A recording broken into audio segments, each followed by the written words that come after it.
We're here in Ciryl for UFC's Onside Youth Mentoring Project. Tell me a little bit about what you've been doing with the kids today.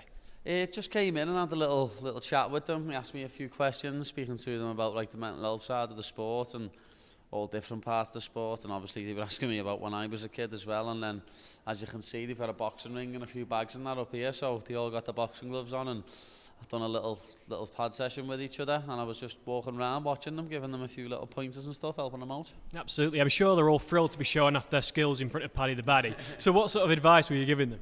Just like when some of them were holding the pads, they were holding their hands like that. So I'm like, no one's head's that big. You know what I mean? You're not fighting SpongeBob SquarePants. Hold them smaller.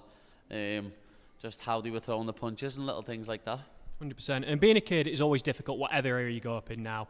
We've got social media in this day and age. What advice were you giving the kids for dealing with that sort of thing? Obviously, you just need to not take as much notice as on social media. Like some kids now, their whole life depends on social media. You just got to remember it's not real. Like it's a platform to speak to other people on and to show little things off. But I always say it, social media is fake. People don't show the real life on social media. Everyone who they're in this community centre with and they're with every day, that's real life. Spend more time with them. Don't be worried about what some idiot's saying on social media. Areas like this, these sort of youth clubs, how important are they for giving kids an opportunity to get into martial arts and staying off the bad paths?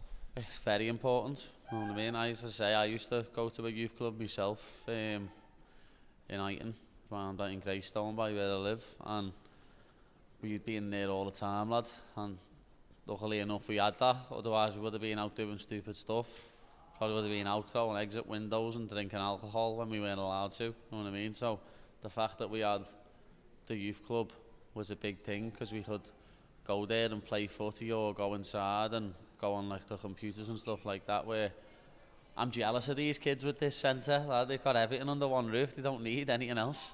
100%. And obviously you become world famous because of your fighting skills, but you're using that platform to give back. You gave that famous speech telling people if they have got an issue to come forward, get that weight off their shoulders. How has your life changed since giving that speech? Do you have people reaching out for you all the time to ask for advice and help? Yeah, I probably do, to be honest, but my social media is too busy now. My Instagram, I don't run it. My manager runs it.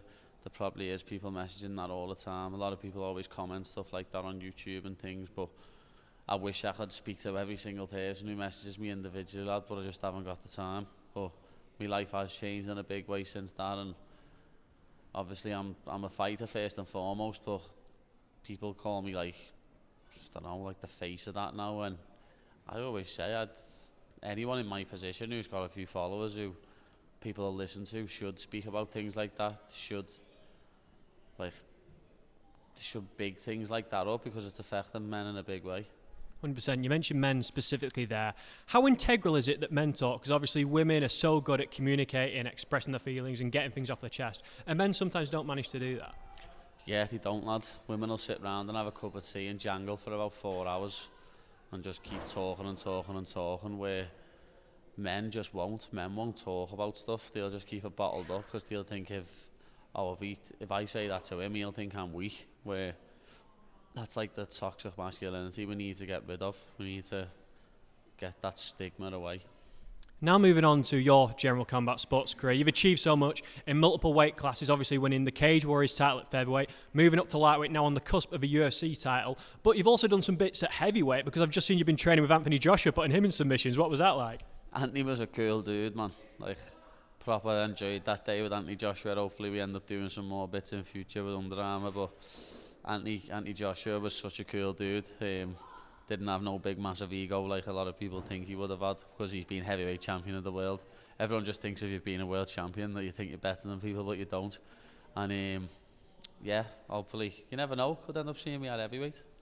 We could. And Tom Aspinall, obviously, our British heavyweight charge, had a controversial fight over the weekend, very difficult situation with him with the eye poke. Tell me what your thoughts were on that. Got poked in the eye. If you can't see, you don't want to fight and risk getting beat. So I can completely understand why Tom Aspinall didn't do the fight, didn't carry on fighting. You know, that could have been a DQ, but it got called a no contest. I've watched the fight back, and he got poked in the eye twice before the poke in the eye finished the fight. So it's one of them. They'll probably have a rematch, and hopefully Tom mufties him up. Yeah, absolutely. Obviously, talking about that rematch specifically, probably the toughest fight Tom had to date in the UFC. But is that what he needed? Somebody that's able to push him? Yeah, of course. You never want to have an easy fight. You want to go out there and you want to test yourself. That's what we do this for. We don't do it just to beat crabs up.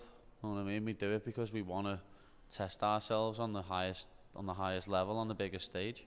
And you've obviously got a fantastic jiu-jitsu game, but you're also very tough. But even you couldn't deal with the bombs that were coming at you in the Battlefield trailer with Zac Efron and Morgan Wallen. Tell me what that was like to film, and what are those two guys like? Cool, lad. All three of them have done it with. Jimmy Butler as well, the basketballer. Like, all three of them are proper cool.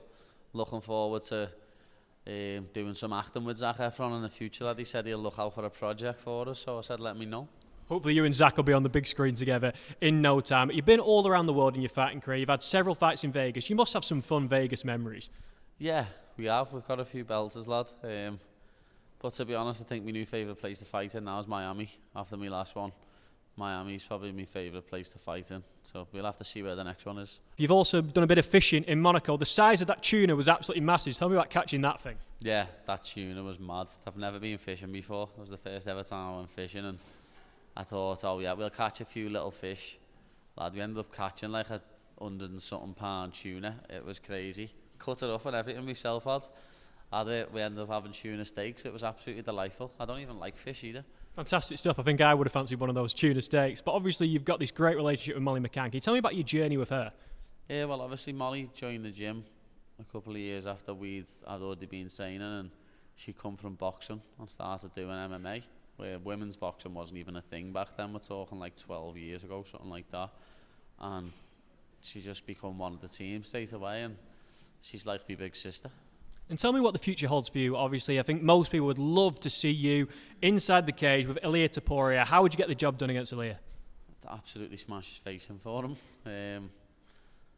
I can see me beating him anywhere the fight goes, to be honest. People have put him on a pedestal now. They think he's this big, amazing thing, when I'll bring him crashing back down to earth in a big way. Perfect. Paddy, thank you so much for giving me some time. It's really appreciated, and I think you're doing great things for mental health. But before I let you go, is there anything else that you'd like to add? No, just hopefully men speak, lad, and don't bottle everything up, because when you bottle everything up, it makes it 10 times worse. I always say a problem shared is a problem halved. As soon as you tell someone one of your problems and get it off your chest, you feel like a weight lifted off your shoulders.